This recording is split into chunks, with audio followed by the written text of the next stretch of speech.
kita melihat timbulnya gejala di mana orang menganggap seolah-olah agama itu barang impor. Islam katanya kiriman Arab.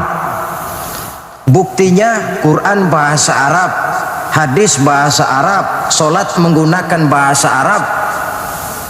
Nah, akibat timbulnya pemikiran semacam ini, mulai nampak gejala orang menghindarkan diri daripada Islam.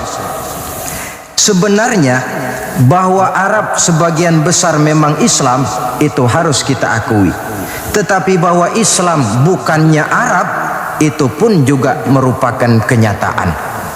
Perkara kemudian Quran menggunakan bahasa Arab tidak lain karena Rasulullah sallallahu alaihi wasallam diutus oleh Allah di tengah masyarakat Arab ketika itu. Assalamualaikum warahmatullahi wabarakatuh.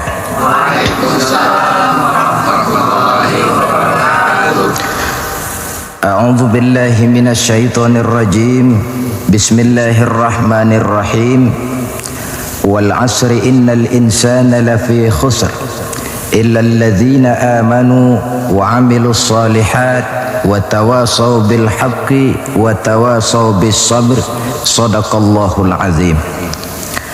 Saudara-saudara seiman dan sekeyakinan yang berbahagia, seperti yang sama kita maklum, ada satu kesamaan pandangan dari kita bangsa Indonesia tentang agama, yaitu bahwa agama merupakan hal yang mutlak penting dalam kehidupan ini. Baik dasar negara Pancasila maupun Undang-Undang Dasar 45 seperti yang tercantum dalam pasal 29 ayat 2 seharusnya menjadikan merupakan tempat yang subur bagi tumbuh dan berkembangnya kehidupan beragama di negara yang kita cintai ini. Namun dalam kenyataannya tidak semua orang yang mengatakan agama itu penting lalu mau hidup mengikuti aturan agama. Lebih celaka lagi kalau agama hanya sekedar dijadikan lipstik, pemanis bibir, penghias hidup. Agama cuma sekedar seminar, muktamar, kongres atau tulisan besar-besar, tetapi yang tidak pernah terwujud di dalam kehidupan nyata sehari-hari. Oleh karena itu, dalam rangka ikut serta memantapkan kehidupan beragama di negara yang kita cintai ini, pada pertemuan kita kali ini saya akan mencoba menjelaskan bagaimana seharusnya sikap seorang muslim terhadap Islam. Ayat yang saya bacakan di awal tadi merupakan surah terpendek ketiga dalam Al-Quran sesudah surah Al-Kautsar dan surah Al-Ikhlas, di mana Allah Subhanahu wa taala menyatakan, demi masa sesungguhnya manusia pasti berada di dalam kerugian kecuali orang-orang yang beriman, beramal saleh, nasihat menasihati di dalam kebenaran, dan nasihat menasihati dengan cara yang sabar. Apabila kita dekati ayat ini, akan segera nampak di dalamnya 4 sikap seorang muslim terhadap Islam. Sikap yang pertama, seorang muslim adalah seorang yang mengimani Islam, amanu, sebagai way of life, sebagai pandangan dalam kehidupan ini. Masalahnya kemudian, bagaimana seorang muslim mengimani Islam sebagai agamanya? Pertama, seorang muslim harus yakin Islam sebagai agamanya adalah satu-satunya agama yang benar. Sikap ini kelihatannya fanatik, tetapi apalagi yang harus dikatakan selain dari bahwa fanatik dalam arti berpegang teguh kepada agama merupakan bagian daripada kehidupan beragama. Sebab hanya dengan fanatik dalam artian itu sajalah orang konsekuen terhadap agamanya sendiri. Dan saya kira merupakan satu sikap yang wajar bahwa setiap penganut suatu agama hanya menganggap dan berkeyakinan agamanya sajalah yang benar. Oleh karena itu, kita bukan tidak setuju dengan ungkapan semua agama benar, bukan tidak setuju dengan ungkapan semua agama baik. Bagi kita, kalimat itu belum merupakan kalimat yang sempurna. Semua agama benar bagi penganutnya masing-masing. Semua agama baik bagi penganutnya masing-masing. Kalau seorang muslim sudah berkeyakinan bahwa semua agama baik, maka bukan saja tidak diajarkan, tetapi malah bertentangan dengan tuntunan Al-Quranul Karim. Kita lihat misalnya dalam surah Ali Imran ayat 19. Allah menyatakan, Inna dina indallahil Islam. Agama yang diridhoi Allah itu hanya agama Islam. Selanjutnya dalam Ali Imran 85 Allah menjelaskan, wa may yabtaghi ghairal islami dinan fala yuqbala minhu fahuwa fil akhirati minal khasirin. Orang yang mencari agama selain daripada Islam, maka agamanya tidak akan diterima dan di akhirat nanti dia akan termasuk ke dalam golongan orang-orang yang merugi.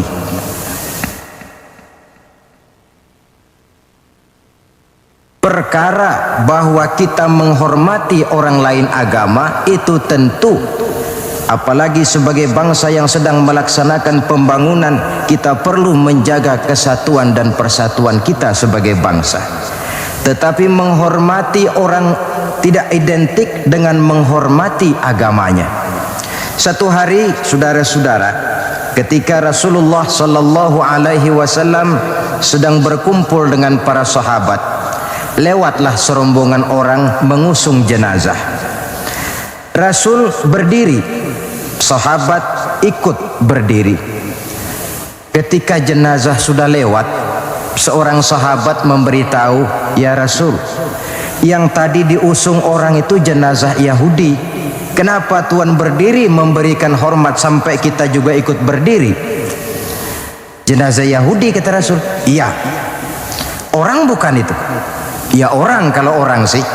Nah, kalau kau lihat orang diusung macam itu berdiri, sudah mati sekalipun masih diberikan penghormatan.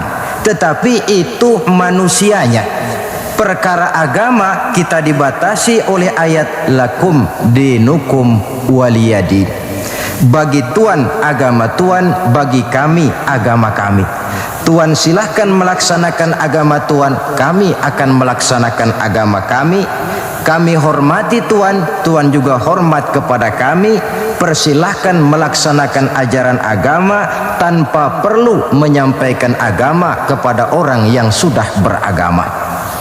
Inilah sikap yang perlu ditegakkan agar kita jangan ngambang di dalam kehidupan beragama dengan memandang semua agama sama saja, semua agama benar, yang pada akhirnya kita tidak akan punya prinsip di dalam memegang teguh ajaran agama kita. Yang kedua, dalam rangka mengimani Islam, seorang muslim harus yakin dan berpandangan bahwa Islam sebagai agamanya adalah agama untuk seluruh manusia. Kalau Nabi Nuh diutus oleh Allah cuma untuk kaumnya saja, Nabi Ibrahim pun untuk umatnya saja, Nabi Musa demikian pula, Nabi Isa pun begitu. Tetapi Nabi Muhammad sallallahu alaihi wasallam diutus oleh Allah Subhanahu wa taala untuk seluruh umat manusia. Kita baca dalam surah Al-Anbiya ayat 107, Allah Subhanahu wa taala menyatakan, "Wa ma arsalnaka illa rahmatan lil alamin." Kami tidak mengutus engkau wahai Muhammad melainkan untuk menjadi rahmah bagi seluruh alam. Dewasa ini saudara-saudara, kita melihat timbulnya gejala di mana orang menganggap seolah-olah agama itu barang impor. Islam katanya kiriman Arab. Buktinya Quran bahasa Arab, hadis bahasa Arab, solat menggunakan bahasa Arab. Nah, akibat timbulnya pemikiran semacam ini, mulai nampak gejala orang menghindarkan diri daripada Islam. Sebenarnya bahwa Arab sebagian besar memang Islam, itu harus kita akui. Tetapi bahwa Islam bukannya Arab, itu pun juga merupakan kenyataan. Perkara kemudian Quran menggunakan bahasa Arab tidak lain karena Rasulullah sallallahu alaihi wasallam diutus oleh Allah di tengah masyarakat Arab ketika itu. Tapi ini tidak berarti bahwa Quran cuma untuk orang Arab saja. Bisa kita lihat dari bukti-bukti yang ada dalam Quran itu sendiri. Pertama, tidak ada satu ayat Quran pun yang ditujukan khusus kepada orang Arab semata-mata. Misalnya, ya ayyuhal arabiyyun, hai orang-orang Arab, tidak ada. Yang banyak kita temukan itu ya ayyuhan nas, wahai manusia. Digunakan kata yang bersifat umum. Manusia yang mana? Yang mana saja asal merasa manusia. Kalau tidak merasa manusia, tentu tidak perlu terpanggil dengan ayat ini. Lalu sholat menggunakan bahasa Arab. Tentu Islam telah mengikat kita dengan akidah.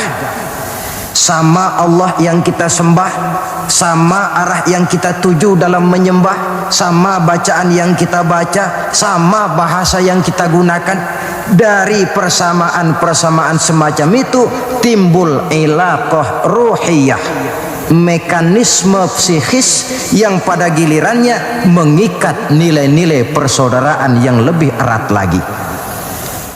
Cobalah kalau misalnya sholat saja dibiarkan tiap orang menggunakan bahasanya sendiri-sendiri, itu di samping akan menimbulkan berbagai kesulitan, kontak batin tidak akan cepat terwujud. Taruhlah misalnya yang jadi imam menggunakan bahasa Indonesia, dia takbir dalam bahasa Indonesia bukan dengan Allahu Akbar, barangkali dia akan baca Tuhan yang Maha Besar. Datang lagi yang jadi makmum dari Padang, lain lagi gaya bahasanya, bukan Allahu Akbar, dia akan baca Allah nan gadang. Datang pula kemudian saudara kita dari Jawa Barat, takbir lagi dia dengan bahasanya Gusti Allah anu ageng. Lalu paling akhir barangkali datang anak Betawi, jadi makmum, dia takbir lagi pakai bahasa Betawi, Tuhan yang gede banget. Kalau cara sholat saja sudah semacam ini, mekanisme psikis itu kan tidak akan cepat terwujud. Jadi bahwa Arab memang Islam, tapi Islam bukannya Arab. Sama dengan logika bahwa monyet itu adalah binatang, tetapi binatang bukan monyet. Monyet cuma salah satu jenis dari sekian ratus jenis binatang yang ada di alam ini. Sebab itu mengikuti Islam tidak berarti mengikuti Arab, tetapi mengikuti kebenaran yang diturunkan oleh Allah Subhanahu wa ta'ala. Maka seorang muslim harus yakin Islam adalah agama untuk seluruh manusia. Yang ketiga, dalam rangkaian mengimani Islam, seorang muslim harus yakin dan berpandangan Islam sebagai agamanya adalah agama terakhir yang dibawa oleh Rasul terakhir. Tidak ada Rasul sesudah beliau dan tidak ada agama lagi sesudah Islam. Dalam surah Al-Ahzab ayat 40 kita temukan penjelasan dari Allah Subhanahu wa ta'ala, "Ma kana Muhammadun aba ahadim min rijalikum walakin Rasulullah wa khataman nabiyyin." Muhammad itu bukan bapak dari salah seorang kamu. Ia adalah utusan Allah dan penutup para nabi. Sebagai konsekuensi daripada ini ialah bahwa jikalau di zaman sekarang ini ada orang mengaku menjadi nabi, ada orang mengaku menjadi rasul, biar serbannya besar, biar jubahnya hebat, biar jenggotnya nyengser sampai ke bawah, biar bahasa Arabnya fasih, mengaku dia menjadi rasul, kita wajib untuk tidak percaya. Sekali lagi, kita wajib untuk tidak percaya. Ini sebagai konsekuensi bahwa kita yakin Islam agama terakhir. Yang keempat, dalam rangka mengimani Islam, seorang muslim harus yakin Islam sebagai agamanya adalah batas kemungkinan. Apakah seseorang bisa mendapat ampunan Allah atau tidak? Dengan kata lain, Islam adalah batas antara surga dan neraka. Ada orang yang tidak terlalu simpati kalau kita memvonis masalah agama dengan surga dan neraka. Tetapi sebenarnya memang itulah hakikat daripada kehidupan beragama. Itulah terminal akhir. Agama itu masalah halal dan haram, masalah benar dan salah, masalah hak dan batil, dan pada penghujungnya masalah surga dan neraka. Dalam Islam artinya dalam tauhid. Dalam tauhid artinya dalam daerah kemungkinan memperoleh ampunan. Di luar Islam, di luar tauhid. Di luar tauhid, syirik. Sedangkan syirik merupakan dosa yang tidak berampun. Kita baca dalam surah An-Nisa ayat 48 yang diperkuat pada surah yang sama ayat 116. Allah menjelaskan, Innallaha la yaghfiru ayyushraka bihi syai'a wa yaghfiru ma duna dzalika liman yasha. Allah tidak akan memberikan ampun kepada orang yang menyekutukannya dengan sesuatu, tapi Allah akan mengampunkan dosa yang selain itu bagi orang yang dikehendakinya. Jadi yang namanya dosa, sepanjang tidak syirik, sepanjang orang tidak menyekutukan Allah, bagaimanapun besarnya dosa, masih dalam batas-batas kemungkinan memperoleh ampunan Allah. Kalau sudah di luar tauhid, jatuh kepada syirik, sudah di luar jangkauan kemungkinan untuk mendapatkan ampunan dari Allah Subhanahu wa ta'ala. Saudara-saudara seiman dan sekeyakinan,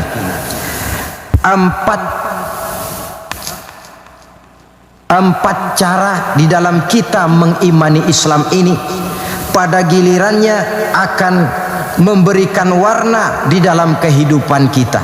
Nilai-nilai iman semacam inilah yang kita kehendaki agar kita selamat daripada kerugian seperti yang dijelaskan Allah dalam awal surah Al-Asr itu tadi. Nah, sekarang sikap yang kedua. Bagaimana sikap seorang muslim terhadap Islam setelah amanu, setelah dia mengimani Islam? Yang kedua, wa amilus shalihat. Seorang muslim adalah seorang yang mengamalkan Islam. Sebab apa? Kita tentu maklum, iman konsepsi ideologis yang bersifat abstrak, sedangkan amal refleksi yang ditimbulkan oleh nilai-nilai iman itu. Iman ibarat strom, tidak nampak oleh pandangan mata zahir. Kita tidak bisa melihat strom itu. Yang bisa kita lihat gejala yang ditimbulkan oleh strom, baik dalam bentuk terang misalnya, suara, gema, gerak, dan sebagainya. Iman tentu saja tidak kelihatan, tapi bisa dinilai dari amal yang dikerjakan oleh orang. Artinya, kalau ada iman, tentu dia beramal. Iman mendorong manusia untuk beramal. Itulah sebabnya dalam banyak ayat-ayat Al-Quran, kata-kata amanu selalu berangkaian dengan wa amilus shalihat. Amanu wa amilus shalihat, sebagai pertanda bahwa iman dan amal merupakan hal yang tidak terpisahkan satu sama lain. Nah, untuk bisa hidup mengamalkan Islam, tentu harus didahului dengan mengilmui Islam. Sebab bagaimanapun juga mengamalkan Islam tanpa didasari oleh mengilmui Islam, maka besar kemungkinan amaliyah kita akan sia-sia adanya. Yang akan rugi tentu kita sendiri. Oleh sebab itu, setelah mengimani Islam, kita berkewajiban mengamalkan Islam dengan didahului oleh pengetahuan tentang Islam. Jangan sampai seperti yang nampak banyak sekarang ini, di mana orang memandang Islam itu seperti orang buta mengenal gajah. Ini yang barangkali dalam istilah para sosiolog disebut dengan frame of reference, kacamata pandangan yang salah. Ada 3 orang buta dilepas ke kebun binatang, disuruh kenal gajah. Saya yakin laporannya pasti lain-lain. Orang buta pertama datang, lapor Pak, yang namanya gajah kecil panjang seperti ular. Kenapa dia laporan macam ini? Sebab kebetulan yang dia pegang ekornya. Datang orang buta kedua, ngotot, salah Pak, itu tidak betul. Yang paling betul saya Pak. Kalau gajah itu Pak, kecil, besar, tipis, lebar, seperti kipas. Sebab apa? Karena kebetulan yang dia pegang telinganya. Lalu orang buta ketiga datang, lebih ngotot lagi dari yang kedua ini. Pak, dua-duanya Pak salah, tolol bin goblok. Yang paling betul itu saya Pak. Yang namanya gajah itu Pak, besar, tinggi, macam pohon kelapa. Sebab apa? Kebetulan yang dia pegang kakinya. Salahkah mereka? Tidak salah, cuma datanya belum lengkap. Baru kenal ekor gajah sudah berani mengambil kesimpulan itulah gajah. Yang satu baru kenal telinga gajah sudah menarik konklusi itulah gajah. Dan yang lain baru tahu dan baru kenal kaki gajah sudah mengemukakan pendapat itulah dia gajah. Buat orang yang sudah kenal betul gajah, tentu dia ditertawakan. Bagi orang yang belum kenal gajah, dia menyesatkan. Hal semacam ini bukan saja tidak mendidik, tetapi pada akhirnya akan membingungkan orang yang belum kenal kepada gajah. Dengan kata lain, di dalam mengilmui Islam, kita harus berupaya melihat dan memandang Islam itu secara totalitas, secara keseluruhan, memandang dan melihat Islam dari berbagai seginya. Sehingga dengan demikian akan terbuka nuansa pandangan mata kita melihat kebesaran, kelengkapan dan kesempurnaan daripada ajaran agama kita sendiri. Nah, kalau nilai-nilai iman diwujudkan dan dibuktikan dengan pengamalan kita tentang Islam, barulah nilai iman kita itu beroleh wujudnya yang konkret di dalam amalan-amalan kita sehari-hari. Tanpa itu, iman cuma tinggal sekedar kata. Akidah cuma tinggal sekedar keyakinan dan fondasi yang tanpa perwujudan di dalam realita kehidupan ini. Demikian sikap yang kedua. Lalu yang ketiga, saudara-saudara, setelah mengimani Islam kemudian mengamalkan Islam, seorang muslim harus mendakwahkan Islam. Tawasau bil haqqi, nasihat menasihati di dalam kebenaran. Pada hakikatnya setiap kita ini muballigh. Setiap kita berkewajiban menyampaikan dakwah kepada orang yang belum atau kurang mengetahui suatu persoalan yang kebetulan kita lebih mengetahui tentang itu. Tidak ada masalah kita berdakwah dengan menguraikan bismillah misalnya, kalau pendengar kita kebetulan orang yang belum mengerti bismillah. Dengan demikian akan terjadi pemerataan pemahaman agama. Tidak perlu harus selalu jadi mubaligh.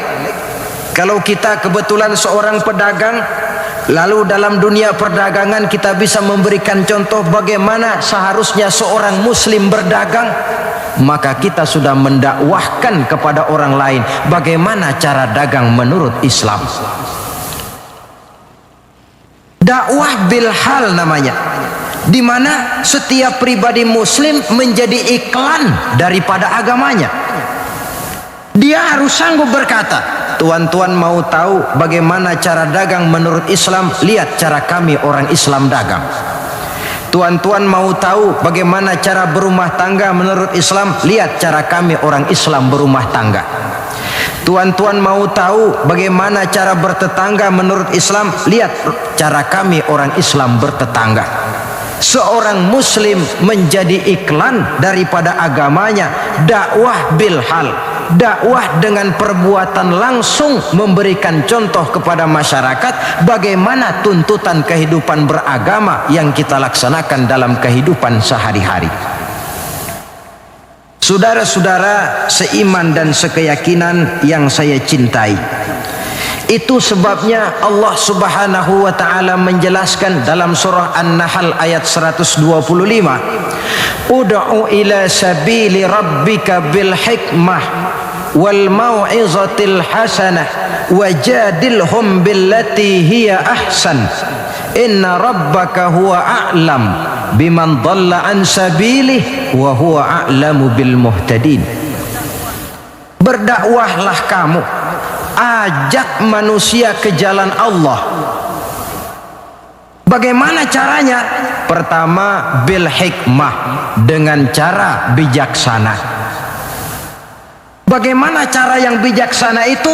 Baik Al-Quran maupun As-Sunnah banyak menjelaskan pola-pola kebijaksanaan dalam pelaksanaan dakwah. Kita ambil satu trik saja.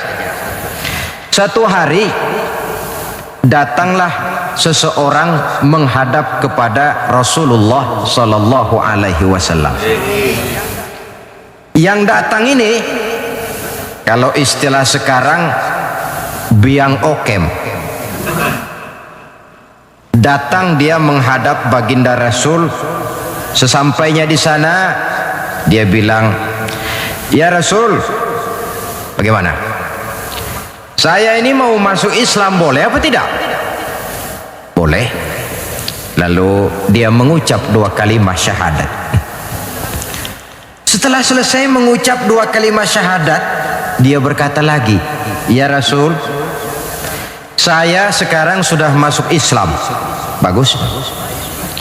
"Saya cinta Islam." Bagus. "Saya juga cinta kepada Anda ya Rasul." Bagus. "Cuma saya juga cinta kepada dosa ya Rasul. Terus terang saja, saya ini suka judi, saya suka zina, dan saya senang mabuk, dan saya belum bisa meninggalkan semua itu." Marahkah Rasul mendengar keterus-terangan orang ini? Dihardikkah orang ini oleh Rasul? "Macam apa kau, sama Islam cinta, sama dosa juga cinta?" Ternyata tidak. Mendengar keterus-terangan orang ini, baginda Rasul tersenyum. Seraya bersabda, "La ba'sa bih." Tidak apa-apalah. "Jadi kau senang zina?" "Iya." "Mabuk?" "Wah, hampir tiap malam saya teler." "Judi?" Itu lagi hobi saya." "Dan kau belum bisa tinggal semua itu?" "Belum ya Rasul." "Tidak apa-apalah. Cuma begini saja, mau tidak kau janji dengan saya?" "Apa ya Rasul?" "Mulai sekarang kau akan meninggalkan dusta. Kau akan jadi manusia jujur, jangan bohong. Satu itu saja yang saya minta. Sanggup?" "Cuma itu ya Rasul." "Cuma itu?" Saya kira apa? Kalau cuma urusan gak bohong sih gampang lah itu. Sanggup saya." "Sanggup?" "Sanggup." "Mari berjanji." Dijabat tangannya oleh Rasul, berjanji tidak akan bohong dia.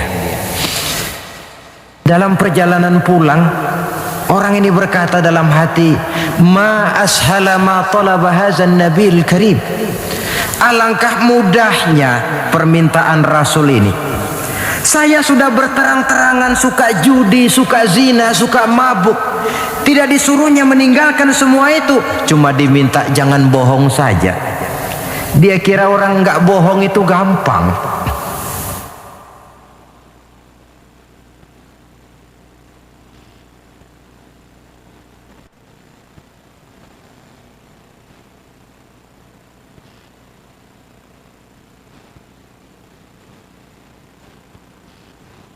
Padahal saudara, Nabi Ibrahim itu satu hari pernah nangis. Allah tegur Ibrahim, kenapa nangis kamu ini? Kata Nabi Ibrahim, ya Allah, bagaimana saya tidak nangis? Saya ingat-ingat Nabi Adam itu dosanya cuma satu, tidak boleh makan buah khuldi, dia makan. Kau begitu murka, kau usir dia dari surgamu. Saya ini ya Allah, seumur hidup saya pernah 3 kali bohong. Bagaimana saya mengharap surgamu? Itu yang bikin saya nangis. 3 kali seumur hidup, 3 kali bohong. Nabi Ibrahim nangis. Kita ini 1 hari 17 kali bohong, nyengir aja, gak ada nangisnya.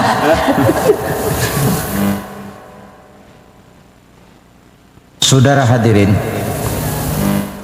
demikianlah orang ini pulang ke rumah dengan satu anggapan dalam hatinya bahwa apa yang diminta oleh Rasul adalah sesuatu yang mudah. Lalu hari-hari pun berlalu, berganti dengan minggu, minggu pergi, datanglah bulan. Sampai pada suatu hari ketika orang ini sedang berjalan, dia melihat seorang perempuan dengan paras yang cukup cantik. Datang syahwatnya. Rupanya orang ini termasuk kelas tegangan tinggi juga. Sik. Dibawanya perempuan itu ke dalam rumah. Hampir terjadi perbuatan zina, nyaris dia ingat janjinya. Iya, saya ini kan sudah janji dengan Rasul tidak mau bohong. Nanti kalau saya bertemu Rasul lalu saya ditanya, kamu zina apa enggak sekarang? Saya harus jawab bagaimana? Kalau saya bilang iya, tentu hukum berlaku. Kalau saya bilang tidak, artinya saya bohong. Padahal saya sudah berjanji tidak mau bohong. Peranglah antara bisikan iman dan bisikan nafsunya. Ternyata kemudian bisikan iman ini menang. Tidak jadi dia lakukan perbuatan zina itu. Lain waktu dia melihat sesuatu yang indah menawan, terdetik dalam hatinya mau mencuri. Sudah dia ulurkan tangan hendak mencuri itu, ingat lagi, saya sudah janji dengan Rasul tidak mau bohong. Kalau satu hari saya bertemu beliau ditanya saya, kau mencuri apa tidak? Bagaimana saya harus menjawab? Saya katakan iya, tentu hukum berlaku. Kalau saya bilang tidak, artinya saya bohong. Perang lagi iman dan nafsunya. Akhirnya iman menang, tidak jadi dia mencuri. Begitulah orang ini tiap kali mau melakukan kejahatan, ingat janjinya kepada Rasul bahwa dia tidak mau bohong. Sampai akhirnya dia tidak pernah jadi melakukan berbagai macam kejahatan. Paling akhir dia datang menghadap Rasul, ya Rasul sodakta, ya Rasul Anda benar. Kenapa? Yang Anda minta cuma satu, jangan bohong. Tapi rupanya itu pokoknya ya Rasul. Saya ternyata tidak berkutik. Sampai paling akhir dia menjadi salah seorang sahabat yang terbaik dari baginda Nabi. Sebab apa? Hanya diminta meninggalkan bohong oleh Rasul. Ini pola dakwah yang dilaksanakan oleh Rasul dengan cara bijaksana. Processingnya melalui tahapan yang sesuai dengan kemampuan orang. Contoh lain, satu hari datanglah seorang sahabat melapor, halaktu ya Rasulullah, wahai Rasul, celaka saya ini. Ma'ahlakaka, apa yang bikin kamu celaka? Dia bilang, waqa'tu ala imra'ati fi Ramadan. Saya lagi puasa Ramadan, saya nggak tahan sama istri saya itu, lalu nyelonong ya Rasulullah. Rupanya pengantin baru ini. Kata Rasul, nyelonong bagaimana? Ya nyelonong-nyelonong. Kalau memang begitu, bayar dendanya. Apa dendanya ya Rasul? Bebaskan budak. Waduh, saya tidak punya budak ya Rasulullah. Tidak punya? Tidak punya. Puasa 2 bulan berturut-turut. Ya Rasul, tidak kuat saya. Tidak kuat? Tidak kuat. Jangankan yang 2 bulan, yang sebulan aja nyelonong. Bagaimana yang 2 bulan? Saya tidak sanggup ya Rasul. Kalau memang tidak sanggup juga, beri makan 60 fakir miskin, 1 orang 1 mud. Ya Rasul, jangankan memberi makan 60 fakir miskin, istri saya ini di rumah 1 hari masak, 3 hari libur. Saya ini orang susah. Lagi pula saya pikir orang ini kebangetan juga, sudah melarat sama larangan kok berani. Rasul tersenyum kemudian masuk ke dalam kamar, keluar lagi beliau membawa sekeranjang kecil kurma. Kalau kau memang tidak punya apa-apa, bawa pulanglah ini, sedekahkan kepada orang-orang miskin di kampungmu sebagai pembayar dendamu. Ya Rasulullah, apa lagi? Di kampung saya itu yang paling miskin saya. Bukan main. Akhirnya Rasul cuma senyum, beliau bilang, ya sudah, bawa pulanglah nih, beri makan anak istrimu di rumah. Sudah melanggar larangan, dapat korma pula. Pola kebijaksanaan semacam ini menunjukkan elastisitasnya watak Islam itu. Tidak kalau sudah begitu ya mesti begitu. Kita saja kan besar ini lewat tahapan. Begitu lahir kita cuma minum air susu ibu. Meningkat besar sedikit baru kita makan pisang. Lalu sudah besar lagi, agak besar lagi, baru bubur.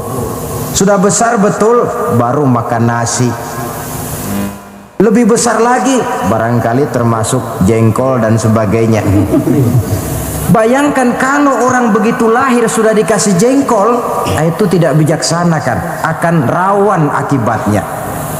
Pendeknya, dengan dakwah cara bijaksana ini, jangan memancing ikan pakai anggur. Bagaimanapun enaknya anggur itu, bukan makanan untuk ikan.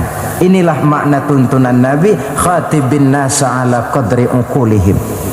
Berbicaralah kepada manusia sesuai dengan daya terima mereka, sesuai dengan kemampuan yang mereka sanggup melaksanakannya.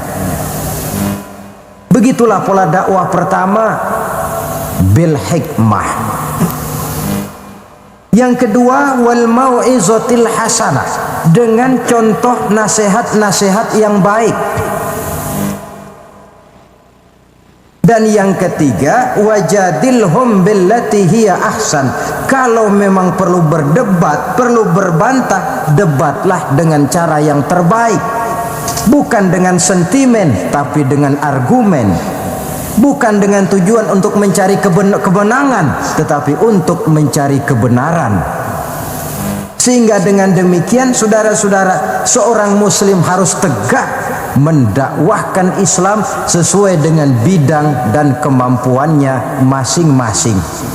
Ini sikap yang ketiga.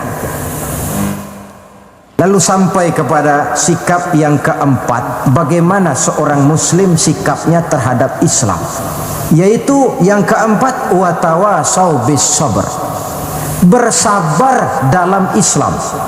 Setelah kita mengimani Islam, mengamalkan Islam, kemudian mendakwahkan Islam, pada yang keempat, bersabar dalam Islam.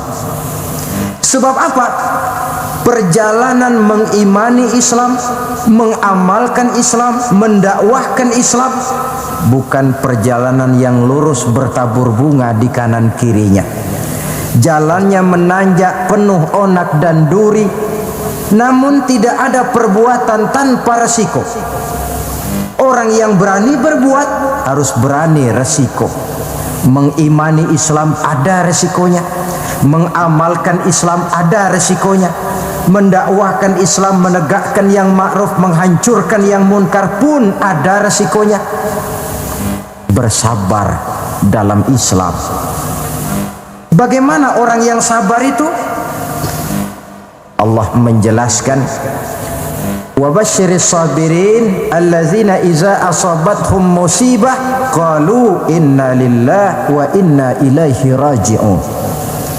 Orang yang sabar tidak lain adalah orang-orang yang kalau mereka mendapat musibah, terkena satu kesulitan, kembali kepada konsepsi dasar inna lillahi wa inna ilaihi raji'un. Kami berasal dari Allah dan kepada Allah pula kami akan kembali. Bukan ucapan itu yang penting, tapi penghayatannya. Kalau pada satu saat misalnya kita harus melepaskan jabatan yang kita cintai, kembali kepada konsepsi inna lillahi wa inna ilaihi raji'un. Dahulunya pun ketika lahir ke dunia ini, saya tidak membawa jabatan apa-apa.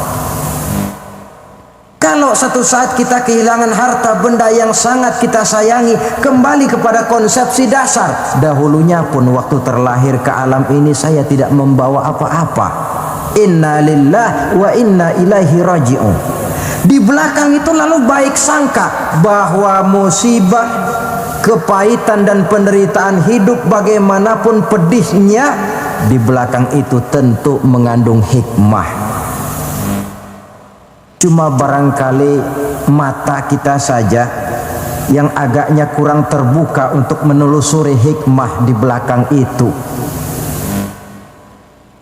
Lalu timbul semacam protes. Kenapa kesulitan yang datang menimpa saya? Padahal saya mengimani Islam, mengamalkan Islam, mendakwahkan Islam. Kenapa mesti kesulitan yang saya hadapi? Timbul protes dalam hati.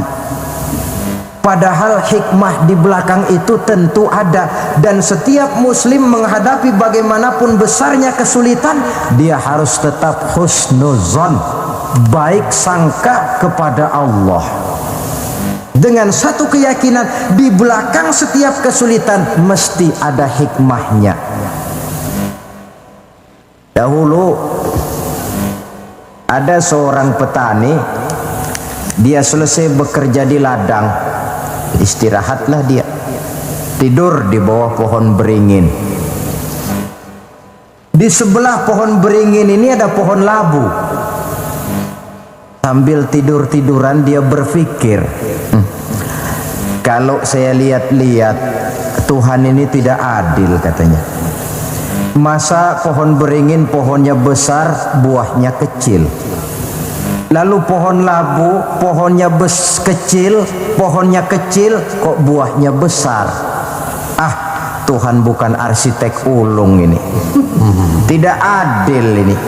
Mestinya supaya enak dilihat itu, beringin yang pohonnya besar, buahnya besar sebesar buah labu. Lalu pohon labu yang pohonnya kecil, buahnya kecil-kecil sajalah sebesar buah beringin. Baru adil rasanya itu. Nah, apa yang terjadi? Rupanya Allah tidak membuktikan kebesarannya. Baru saja selesai dia berpikir Tuhan tidak adil, jatuh sebutir buah beringin tepat menimpa hidungnya. Dia terkejut. Astagfirullahalazim, katanya. Kalau begitu Allah itu benar-benar adil. Coba kalau buah beringin sebesar buah labu, lalu barusan jatuh menimpa hidung saya, rasanya sudah tidak karu-karuan potongan muka saya ini. Baru terbuka pandangan matanya, baru terlontar perkataan Allah Maha Adil setelah dia bertemu dengan pengalaman yang dia rasakan sendiri. Jadi di belakang segala kesulitan itu ada hikmahnya. Di belakang segala kepahitan hidup itu ada manisnya. Maka Allah membimbing kita bersabar dalam mengimani Islam, mengamalkan Islam, dan mendakwahkan Islam. Konsepsi kesabaran kembali kepada satu keyakinan, semuanya datang dari Allah, semuanya pun bakal kembali juga kepada Allah. Kita bisa hidup, berbuat banyak, menjadi ini dan itu, berusaha segala macam lantaran kita hidup. Kita hidup ini lantaran ada roh dalam jasad kita. Ruh ini pun sebenarnya kita bukan hak milik mutlak, cuma sekedar hak pakai saja. Kapan waktu diambil oleh si sang pemilik mutlak, tidak ada kekuasaan kita untuk mencegahnya. Yang paling vital macam itu pun tidak ada kemampuan kita mempertahankannya. Apalah lagi yang menempel dalam hidup seperti harta, jabatan, dan lain sebagainya. Roh saja kita sudah tidak mampu mempertahankannya. Saudara hadirin yang berbahagia, maka keuntunganlah yang akan diperoleh bagi mereka yang sabar, tabah, ulet, dan tahan uji, menghadapi segala macam ujian dan cobaan di dalam dia mengimani, mengamalkan, dan mendakwahkan Islam. Barangkali orang bertanya, kenapa sih kok orang-orang yang beriman saja yang kelihatannya banyak sekali diuji? Nah, itulah yang masalahnya memang. Justru yang beriman yang diuji. Lagi pula kalau tidak ada imannya, yang mau diuji apanya dong? Tidak ada. Dalam logika sehari-hari jelas saja yang ulangan itu anak sekolah. Kalau tidak sekolah, kira-kira ulangan apa tidak? Ya. Kan tentu tidak. Mau naik kelas berapa, mau sekolah saja tidak. Justru yang beriman itu yang diuji, yang hidupnya mengimani Islam, mengamalkan Islam, mendakwahkan Islam. Makin tinggi kualitas iman, makin berat cobaan dan ujian itu. Sehingga Allah menjelaskan, ahasiban nasu ayyutraku ayyaqulu amanna wa hum la yuftanun. Adakah manusia menyangka mereka akan dibiarkan saja mengatakan amanna, kami mengimani Allah, kami mengimani Islam, wa hum la yuftanun, padahal mereka belum diuji lebih dahulu. Artinya, jikalau kita sudah berani berkata saya iman kepada Allah, saya mengimani Islam dengan sepenuh keyakinan, siap-siaplah menghadapi cobaan dan ujian. Dan yang namanya cobaan ini tidak selalu yang berbentuk susah. Wa nabluukum bil khairi wasyarri, kata Allah, kami akan coba, kami akan uji kamu dengan yang enak dan dengan yang tidak enak. Jadi bukan cuma sakit cobaan, sehat juga ujian. Bukan cuma miskin ujian, kaya pun cobaan. Tidak punya uang, cobaan.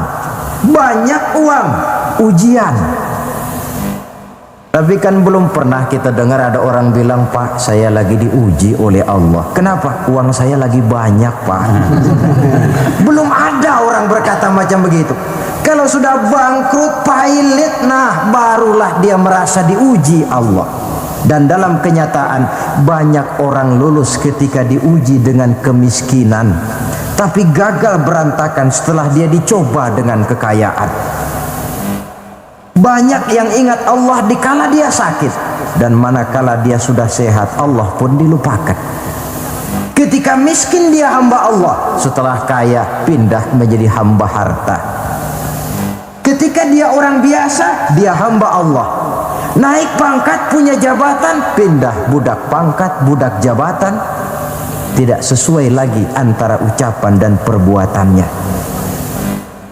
Baik, barangkali kita bercermin dari kehidupan seorang nabi, yaitu Nabi Ayub alaihi salam. Beliau ini orang kaya. Iblis itu paling tidak senang kalau ada orang baik. Dia lapor, wahai Allah, hambamu yang namanya Ayub ini dia rajin ibadah cuma karena kaya saja kau berikan harta. Coba kalau dia bangkrut, jatuh miskin, rasanya dia berhenti ibadah. Iblis, aku tahu Ayub itu hambaku yang ikhlas. Saya buktikan ya Allah, silakan. Turunlah iblis ke alam ini. Mula pertama yang dia rusak adalah harta benda Nabi Ayub. Sawah ladang dibikin rusak, binatang ternak binasa, sehingga dalam waktu relatif singkat jatuhlah Nabi Ayub dari orang paling kaya menjadi orang paling miskin. Kalau orang miskin jadi orang kaya, itu rasanya tidak terlalu, ya paling-paling lupa diri. Tapi kalau sudah dari kaya tahu-tahu jatuh miskin, ini yang kalau kurang-kurang kuat kan bisa mengalami semacam mental breakdown, mengalami komplikasi. Waktu itu Nabi Ayub sedang ibadah di mihrab dalam masjid, datang iblis. Saudara Ayub, iya. Sedang ibadah ya? Iya. Menyembah Allah? Iya. Tahu nggak kau ini? Kenapa? Allah yang sedang kau sembah ini dia sudah bikin miskin kamu. Sawah ladangmu rusak, binatang ternakmu binasa, dan kau sekarang sudah jadi orang paling miskin. Buat apa menyembah Tuhan macam itu yang sudah bikin miskin kamu? Inilah iblis ini, kepada Nabi Ayub bicaranya lain, kepada Allah bicaranya lain. Kata Nabi Ayub, benar itu. Benar. Sawah ladang saya rusak. Iya. Binatang ternak saya binasa. Iya. Dan saya sekarang jadi orang paling miskin. Betul. Kata Nabi Ayub, beliau malah tidak mengucapkan innalillah. Yang beliau ucapkan apa? Alhamdulillah alladzi a'tani wa akhadha minni. Alhamdulillah, segala puji bagi Allah yang telah memberikan harta kepada saya dan sekarang Allah pula yang mengambilnya. Allah yang memberi, Allah yang mengambil. Tidak ada masalah bagi Allah. Iblis cuman ibadah jalan terus. Kembali beliau ibadah, keki bukan main iblis ini. Inilah sebagian dari cerminan orang yang punya fondasi dan kesadaran kepada penghayatan tentang kalimat inna lillahi wa inna ilaihi raji'un. Kadang-kadang kita cuma sekedar ucapan tanpa penghayatan. Terkena musibah mulutnya sih tidak berhenti innalillah innalillah, tapi nangisnya juga tidak mau berhenti. Tidak diiringi dengan kesadaran dari Allah segalanya berasal dan kepada Allah segalanya pun juga akan kembali. Nah, kalau sadarlah kita bahwa tidak ada satu perbuatan tanpa resiko, dan resiko dalam mengimani, mengamalkan dan mendakwahkan Islam merupakan sesuatu yang indah. Yang kalau kita hadapi dan kita modali dengan sabar, tentu buahnya akan nikmat kita rasakan dalam perjalanan hidup ini. Tanpa kesabaran, maka boleh jadi usaha kita pun akan sia-sia. Bukankah Imam Ali karramallahu wajhah pernah mengatakan, haqqun bila nizamin yaghlibuhul batil binizamin. Kebenaran yang tanpa nizam, tanpa kesabaran, tanpa taktik dan strategi dapat dengan mudah dihancurkan oleh kebatilan yang menggunakan taktik dan strategi. Tentu kita menginginkan nilai-nilai Islam ini tegak di masyarakat, tapi ini merupakan processing yang bukan seperti orang makan pisang.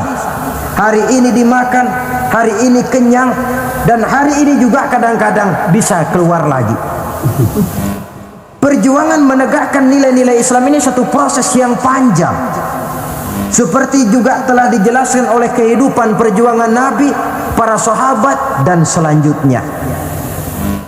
Tidak merupakan satu proses yang sekali jadi. Itu sebabnya ditutup surah Al-Asr ini dengan kalimat tawasau bis sabr. Hendaknya bersabar kita di dalam menegakkan sikap yang dituntut dalam surah Al-Asr itu tadi. Saudara-saudara hadirin yang saya hormati, dengan demikian 4 sikap telah saya kemukakan.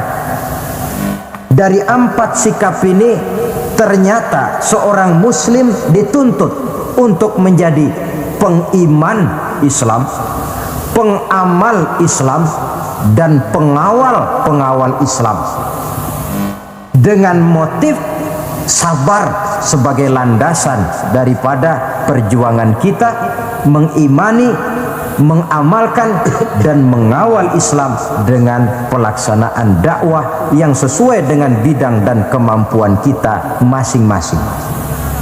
Yang kita harapkan tentunya bahwa nilai-nilai keimanan kita ini mewarnai kehidupan dan menjadi warnanya hidup.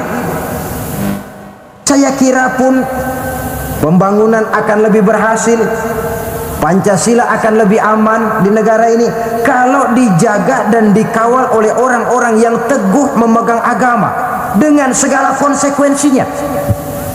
Mengimani agamanya dan iman itu menjadi warnanya kehidupan. Dengan kata lain, kalau iman ini sudah ikut kemanapun kita pergi dan dimanapun kita berada, itu sebenarnya sumber etika otonom. Bukankah satu bangsa yang baik selalu terdiri dari masyarakat yang baik? Masyarakat yang baik terdiri dari warga yang baik. Warga yang baik terdiri dari keluarga yang baik. Dan keluarga yang baik terdiri dari pribadi yang baik. Nah, pribadi akan menjadi baik kalau dia dikontrol oleh nilai keimanannya. Sebab apa? Puncak keimanan yang tertinggi sebenarnya tidak lain manakala seseorang sudah merasakan kehadiran Allah dekat dalam hidupnya. Kalau itu sudah dimiliki, apalagi yang lebih mampu mengontrol kita, merasakan kehadiran Allah dekat dalam hidup. Sebab itu sebagai akhir, bawalah iman ini kemanapun kita pergi dan dimanapun kita berada. Kadang-kadang iman kita ini kan cuma sekedar penunggu rumah. Pegawai negeri mau ke kantor, imannya ditaruhnya di lemari. Sudahlah iman, kau tidak ikut ke kantor. Kalau kau ke kantor nanti aku nggak bisa korupsi. Pedagang ke pasar, iman ketinggalan di rumah. So kalau iman dibawa ke pasar, katanya timbangannya tidak bisa curang. Tertinggallah iman itu di rumah. Iman yang tertanam dalam hati menimbulkan etika otonom, dan etika otonom membuat manusia selalu merasakan kehadiran Allah dekat dalam hidupnya. Kemana lagi tempat kita hendak melakukan kesalahan kalau Allah menjadi daya kontrol yang paling efektif di dalam kehidupan? Inilah yang kita bicarakan pada pertemuan kita kali ini.